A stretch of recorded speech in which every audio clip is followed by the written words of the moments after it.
Baik, yang pertama adalah BPHTB adalah pungutan pajak atas perolehan hak atas tanah dan atau bangunan. Perolehan hak atas tanah dan atau bangunan adalah perbuatan atau peristiwa hukum yang mengakibatkan diperolehnya hak atas tanah dan atau bangunan oleh orang pribadi atau badan. Hal ini sebagaimana diatur dalam pasal 1 angka 43 Undang-Undang Nomor 28 Tahun 2009 tentang Pajak Daerah dan Retribusi Daerah atau PDRD.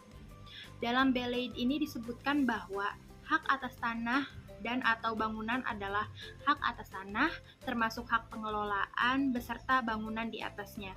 Artinya, yang menjadi objek pajak BPHTB yakni perolehan atas penjualan tanah maupun bangunan. Pungutan ini ditanggung oleh pembeli dan hampir mirip dengan pajak penghasilan atau PPH bagi penjual. Dengan begitu, pihak penjual dan pembeli sama-sama memiliki tanggung jawab untuk membayar pajak. Selanjutnya adalah objek BPHTB. Sesuai dengan pasal 85 ayat 1 Undang-Undang 28 tahun 2009 bahwa objek BPHTB adalah perolehan hak atas tanah atau bangunan. Perolehan tersebut diantaranya dapat berasal dari pemindahan hak karena terjadi jual beli, penunjukan pembeli dalam lelang, peleburan usaha, pemekaran usaha, dan hadiah. Objek yang dikenakan BPHTB adalah yang pertama jual beli, tukar menukar, hibah, waris, hibah wasiat, pemasukan dalam perseroan maupun badan hukum lain, pemisahan hak yang mengakibatkan peralihan, penunjukan pembeli saat lelang, pelaksanaan putusan hakim dengan kekuatan hukum tetap, penggabungan usaha, peleburan usaha, pemekaran usaha, dan hadiah. Adapun jenis hak dasar yang menjadi objek BPHTB meliputi hak milik, hak guna usaha, hak guna bangunan, hak pakai, hak milik atas satuan rumah susun, dan hak pengelolaan. Meski memiliki cakupan objek pajak luas, tidak semua perolehan hak atas tanah atau bangunan dikenai BPHTB. Nah, selanjutnya adalah objek yang tidak dikenakan BPHTB. Ada 6 pihak yang atas perolehan hak tanah atau bangunannya tidak dikenakan BPHTB. Keenam pihak yang tidak dikenakan BPHTB tersebut adalah yang pertama, perwakilan diplomatik, konsulat berdasar perlakuan timbal balik. Yang kedua, negara untuk penyelenggaraan pemerintah atau pelaksanaan pembangunan guna kepentingan hukum. Yang ketiga adalah badan atau perwakilan organisasi internasional yang ditetapkan Menteri Keuangan. Yang keempat, seorang individu atau badan karena konversi hak atau perbuatan hukum lain dengan tidak adanya perubahan nama. Yang kelima, wakaf atau warisan. Yang keenam, digunakan untuk kepentingan ibadah. Tarif PBHTB atau bea perolehan hak atas tanah dan bangunan dan subjek yang dikenakan. Awalnya PBHTB dipungut oleh pemerintah pusat, namun setelah terbit Undang-Undang Nomor 28 Tahun 2009, PBHTB dialihkan menjadi salah satu jenis pajak yang dipungut oleh pemerintahan kabupaten atau kota. Subjek PBHTB dikenakan kepada seorang individu atau badan karena mereka mendapatkan hak atas tanah dan bangunan secara hukum.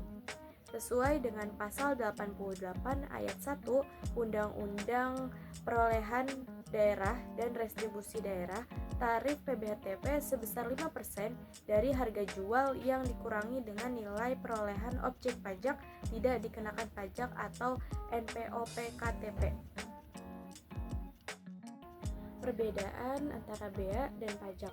Bea merupakan pembayaran yang terjadi lebih dulu daripada saat terhitung. Contohnya, Tuan A membeli tanah bersertifikat dan harus membayar PBHTB sebelum melakukan transaksi atau akta yang dibuat atau ditandatangani.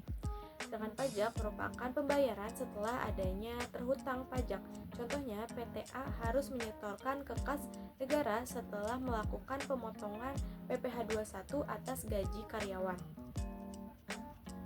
Bea dan pajak juga dapat dibedakan dari berbagai aspek. Dapat dibedakan dari aspek definisi, objek, jenis, lembaga pemungut, dan tujuannya.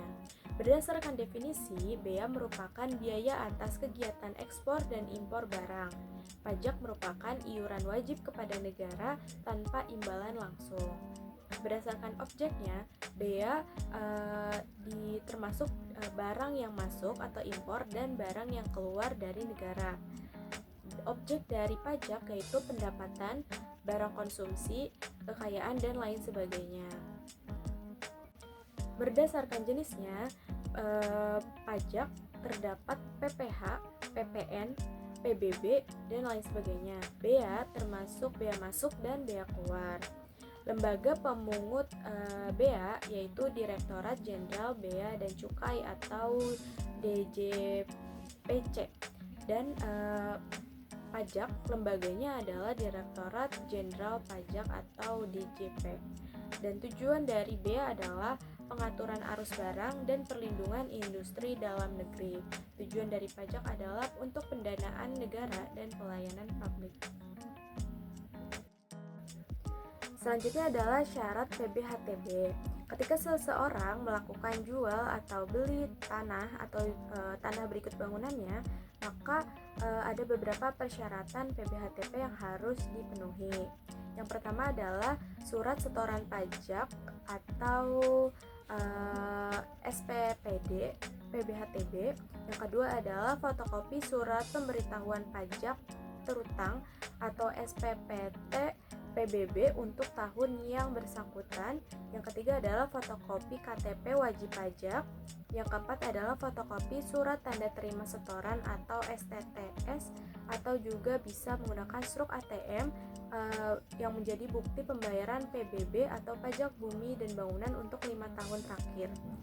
Yang kelima adalah fotokopi bukti kepemilikan tanah seperti sertifikat, surat jual beli, letter C atau girik. Selanjutnya adalah syarat PBHTB untuk mendapatkan tanah atau rumah untuk hibah, waris, atau jual beli waris. Yang pertama adalah surat setoran pajak daerah, bea perolehan hak atas tanah dan bangunan atau SSPD PBHTB. Yang kedua adalah fotokopi surat pemberitahuan pajak terutang, pajak bumi dan bangunan atau SPPT PBB untuk tahun yang bersangkutan. Yang ketiga adalah fotokopi kartu tanda penduduk wajib pajak. Yang keempat adalah fotokopi STTS atau juga bisa menggunakan struk ATM sebagai bukti pembayaran tarif PBB untuk 5 tahun terakhir. Dan yang kelima, fotokopi bukti kepemilikan tanah seperti sertifikat, akte jual beli, letter C atau girik. Yang keenam adalah surat keterangan waris atau akte hibah. Dan yang terakhir adalah fotokopi kartu keluarga. Berikutnya yaitu cara menghitung BPHTB. Jadi rumus dalam perhitungan BPHTB adalah tarif pajak 5% dikali dasar pengenaan pajak atau NPOP dikurangin NPOP TKP. Besarnya NPOP TKP di masing-masing wilayah berbeda-beda, namun berdasarkan pasal 87 ayat 4 UU PDRD nomor 28 tahun 2009 ditetapkan paling rendah sebesar 60 juta untuk setiap wajib pajak. Akan tetapi apabila memperoleh hak berasal dari waris atau hibah wasiat yang diterima orang pribadi yang masih memiliki hubungan keluarga sedarah dalam garis keturunan lurus 1 derajat ke bawah termasuk istri, maka NPOP TKP ditetapkan paling rendah senilai 300 juta. Besarnya pokok pajak BPHTB yang terutang dihitung dengan mengalihkan tarif dengan nilai perolehan objek pajak. Setelah dikurangi nilai perolehan objek pajak tidak kena pajak, NPOP TKP merupakan nilai pengurangan NPOP sebelum dikenakan tarif BPHTB, seperti itu.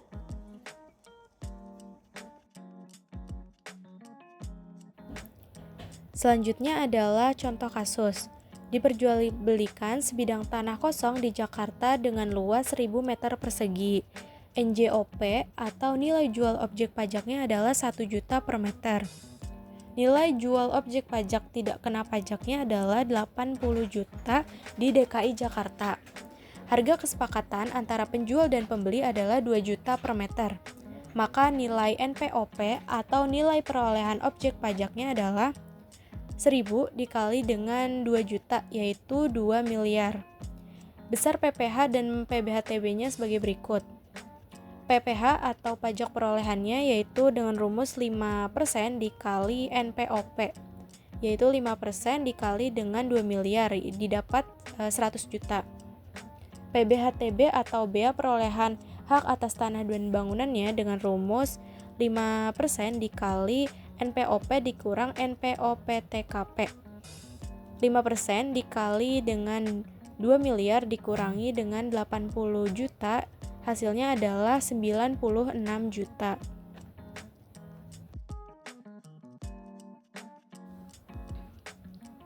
Selanjutnya adalah ketentuan bea perolehan hak atas tanah dan bangunan atau PBHTB.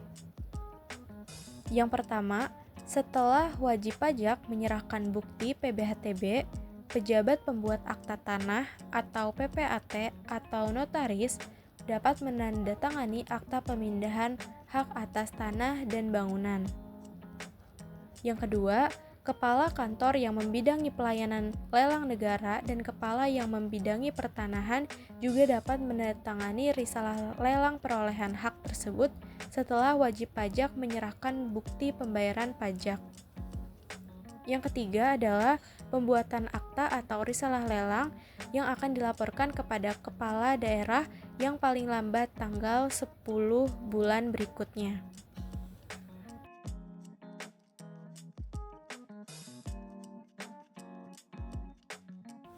Selanjutnya adalah kesalahan umum dalam pembayaran PBHTB atau bea perolehan hak atas tanah dan bangunan. Beberapa kesalahan yang sering terjadi dalam proses pembayaran PBHTB meliputi yang pertama, kesalahan dalam menghitung NPOP. Pada wajib pajak, pengisian nilai transaksi yaitu lebih rendah dari nilai pasar atau NJOP atau nilai jual objek pajak. Yang kedua adalah mengabaikan NPOP-TKP atau nilai jual objek pajak tidak kena pajak. Tidak mengurangkan NPOP-TKP saat menghitung PBHTB menyebabkan pajak yang terhitung lebih besar. Yang ketiga adalah terlambat membayar PBHTB. Keterlambatan dalam pembayaran dapat menghambat proses sertifikasi kepemilikan. Yang keempat adalah dokumen tidak lengkap. Dokumen seperti KTP, AJB, SPPT, PBB, atau surat waris yang tidak dilampirkan sehingga proses verifikasinya tertunda. Yang kelima adalah salah pilih jenis perolehan. Contohnya, hibah disamakan dengan warisan, padahal tarif hibah dan warisan itu berbeda, sama juga dengan perlakuannya yang berbeda. Yang kelima adalah kurang memahami regulasi daerah. Aturan pajak daerah itu bervariasi, berbeda-beda, sehingga penting untuk memahami ketentuan yang berlaku di lokasi properti.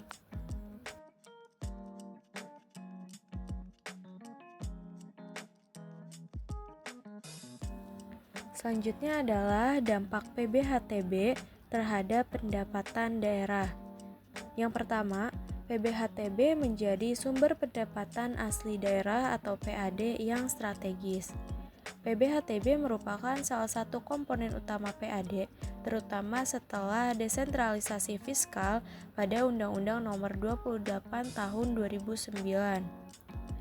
PBHTB memberi kontribusi yang signifikan dalam membiayai kebutuhan belanja pembangunan daerah. Yang kedua adalah PBHTB mendorong kemandirian fiskal daerah. Daerah tidak harus terlalu bergantung pada dana alokasi umum atau pada dana transfer pusat. PBHTB memberi ruang bagi daerah untuk mengelola potensi pajak secara mandiri dan responsif terhadap pasar lokal. Yang ketiga adalah menstimulasi transparansi dan tertib administrasi pertanahan. Setiap transaksi yang sah harus melalui pelaporan PBHTB.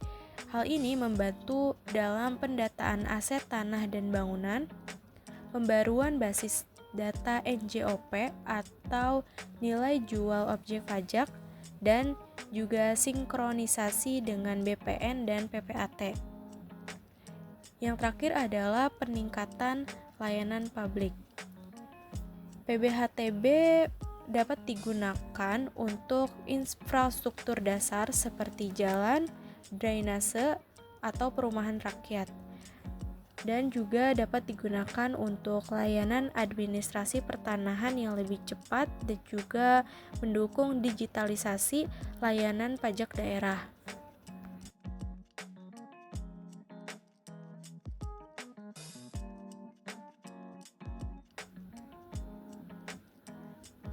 Selanjutnya adalah contoh penghitungan PBHTB warisan. Bu Aisyah mendapat warisan dari suami berupa tanah beserta dengan bangunan di Jogja dengan nilai pasar sebesar 800 juta. Adapun menurut nilai jual objek pajak, harga rumah tersebut adalah 1 miliar. Pemerintahan Kota Jogja menetapkan nilai jual objek pajak tidak kena pajak untuk warisan adalah sebesar 300 juta. Karena nilai objek pajak lebih besar daripada nilai perolehan objek pajak, maka nilai menggunakan NJOP untuk penghitungannya. PBHTB sama dengan 5% dikali NJOP dikurang NJOP TKP. Nilai NJOP-nya adalah 1 miliar dikurang dengan nilai NJOP TKP-nya sebesar 300 juta. Maka didapatkan 700 juta. 5% dikali dengan 700 juta yaitu 35 juta. Maka nilai PBHTB yang harus dibayarkan adalah 35 juta. Nah, untuk sanksi pelanggarannya yaitu sesuai dengan pasal 93 ayat 1 sampai dengan ayat 3 Undang-Undang PDRD apabila terdapat PPIT atau notaris dan kepala kantor tersebut terbukti melanggar ketentuan BPHTB, maka dikenakan sanksi administratif berupa denda sebesar 7.500.000 untuk setiap pelanggaran. Kepala kantor yang membidangi pelayanan lelang negara juga akan dikenakan denda sebesar 250.000 untuk setiap laporan. Itu untuk saksi pelanggarannya pada BPHTB. Nah, bagaimana sih cara mengurus BPHTB online ini tuh? Nah, untuk langkah yang pertama, buka laman pajak online Jakarta Go ID dan lakukan pendaftaran terlebih dahulu untuk memilih akunnya. Nah, untuk langkah yang kedua, setelah itu silakan login pada sistem eBPHTB Jakarta dengan akun Anda pada pilihan menu wajib pajak atau retribusi atau PPIT yang sesuai. Nah, untuk langkah berikutnya yang ketiga yaitu kemudian masukkan NOP PBB P2 yang akan ditransaksikan bea perolehan hak atau tanah dan bangunannya. Maka sistem akan melakukan pengecekan tagihan PBB P2. Nah, untuk langkah keempat yang terakhir yaitu selanjutnya isi form SSPD BPHTB elektronik dengan mengisikan data pribadi yang tertera. Nah, untuk kesimpulannya, BPHTB merupakan pungutan bea atas perolehan tanah dan bangunan. Ada beberapa jenis objek BPHTB yang secara garis besar terbagi berdasarkan pemindahan hak dan karena pemberian hak baru. Nah, tarif BPHTB ini berdasarkan Undang-Undang PDRD sebesar 5%, namun tiap masing-masing pemerintah daerah dapat menentukan besar tarifnya dengan tidak melebihi batas yang ditetapkan oleh undang-undang. Nah, jadi itu tiap daerah itu dapat menentukan besar tarifnya masing-masing daerah. Nah, sebagai pihak pembeli maupun penjual tanah maupun bangunan perlu memahami pungutan biaya dan pajak atas perolehan tanah dan bangunan agar transaksi dapat berjalan lancar sesuai peraturan perundang-undangan perpajakan yang berlaku.